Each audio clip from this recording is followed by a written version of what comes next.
মেয়ে মানুষ তো বাইরে গিয়ে মানে অত কিছু করা যায় না, করতে গেলেও সমাজের অনেক বাধা থাকে। তো সেক্ষেত্রে আমি ইউটিউবে অনেক ঘাটাঘাটির পর আমার কাছে সামনে এরকম একটা আর্টিফিশিয়াল ফুলের এক আপুর প্রোগ্রামে দেখলাম। তো ওইখান থেকে দেখে আমার খুব ভালো লাগলো। মাঝে মাঝে কাজ করতে করতে এমন হয়ে যায় যে দেখা গেছে যে ভোর হয়ে গেছে, ফজর আজান দিয়ে দিচ্ছে, তারপরও ঘুমানোর সময় পাচ্ছি না। যখন অর্ডারের চাপ বেশি থাকে তখন আমাদের অনেক চাপ থাকে, তখন আমার ভাইয়েরাও আমার সাথে কাজ করে, প্লাস আমার হাজব্যান্ড, সবাই মিলে আর কি অর্ডারগুলো আমাদের দিতে হয়। মানে আমি তো অনেক অনলাইনে ঘুরতাম যে কি করা যায়, আমার নিজের একটা কিছু করা লাগবে। তো আমি নিজেও ট্রাই করলাম, দেখি আমি পারি কি না। তো ওইখান থেকে আমার ভালো লাগা কাজ যে হ্যাঁ এটা আমি পারবো। প্রথমে চেষ্টা করছি দেখার জন্য যে আমি এটা পারি কি না, সেজন্য প্রথমে আমি 1000 টাকার কিছু প্রোডাক্ট আনি, একটা গয়না তৈরি করে দেখি যে হ্যাঁ আমি পারি, আমি পারবো। তো তখন আমি চেষ্টা করি একটা পেজ খোলা। পেজ সম্পর্কে আমার তখন কোনো আইডিয়া ছিল না, তো যাদের কাছ থেকে প্রোডাক্টগুলো কিনতে গেছি যে এগুলো তো আমার কাছে ভালো লাগে, আমি পারবো, তো এটা কি আপনাদের কাছে সেল করা যাবে? তখন তারা বলে যে না, এখানে সেল করা যাবে না, আপনি অনলাইনে পেজ খুলে সেল করতে পারেন। তো তাদের কাছ থেকে আমি এই আইডিয়াটা পাই যে অনলাইনে সেল করা যায়। তো ওইখান থেকেই আমি অনলাইনে একটা পেজ খুলি, পোস্ট করি। তখন হঠাৎ করে একদিন দুইটা আপু, একজন 6000, একজন 4000, টোটাল 10,000 টাকার অর্ডার পাই। প্রথম যখন আমি অর্ডারটা পেয়েছি তখন আমার মধ্যে মানে অন্যরকম একটা ভালো লাগা কাজ করছে যে আমি কিছু করতে পারবো। আমি একটা পেজ খুললে এতগুলো টাকার অর্ডার পেয়েছি, তো আমার কাছে অনেক ভালোই লেগেছে।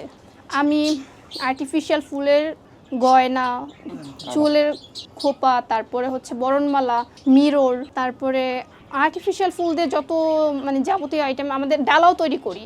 আর আমরা প্রত্যেকটা প্রোডাক্ট রেডি করে কাস্টমারকে আগে ছবি দেওয়া হয় যে তার মন মতো হয়েছে কি না। যদি না মন মতো না হয়, যতক্ষণ পর্যন্ত মন মতো না হয় আমরা রেডি করে আবার তাকে পিক দিই।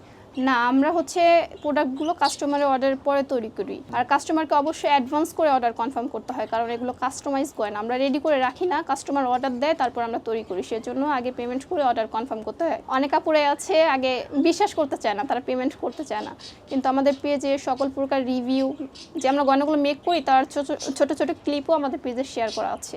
দেখতে এক হলে অনেক সময় ফুলগুলো আলাদা থাকে, কাস্টমার এগুলো বুঝে না। প্রথম বলা যেতে পারে যে 1000 টাকা থেকে শুরু। 1000 টাকা থেকে শুরু বলতে 1000 টাকা দিয়ে প্রথমে আমি প্রোডাক্ট কিনি যে আমি এটা পারি কিনা সেটা যাচাই করার জন্য। তো যখন দেখি যে হ্যাঁ আমি এটা পারি, তখন যখন অর্ডার পাওয়া হয় তার পরবর্তীতে হচ্ছে আমি মালগুলো আনি। তো অনেক বিজনেস আইডিয়া আমি ঘাটি। অনেক সময় ছোটোবেলা থেকে বিজনেসের প্রতি আমার অন্যরকম একটা ইমোশন কাজ করতো।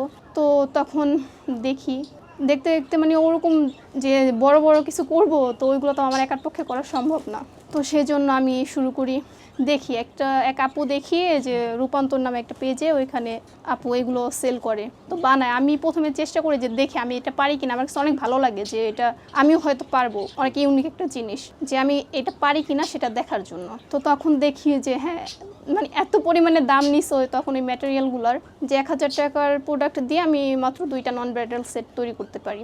ভবিষ্যতে হচ্ছে আমার প্ল্যান আছে যে ব্যবসাটাকে অনেক বড় করবার, আমার একটা শোরুম দেওয়ার প্ল্যান আছে, যে আর এরকমভাবে করার যে বিয়ে বা হলুদের যাবতীয় আইটেম আমার পেজে পাওয়া যাবে, যে কেউ বিয়ে বা হলুদের কথা চিন্তা করলে যাতে আমার পেজটা তাদের মাথায় আসে, এরকম একটা পজিশনে আমার পেজকে নিয়ে যাওয়ার ইচ্ছা আছে।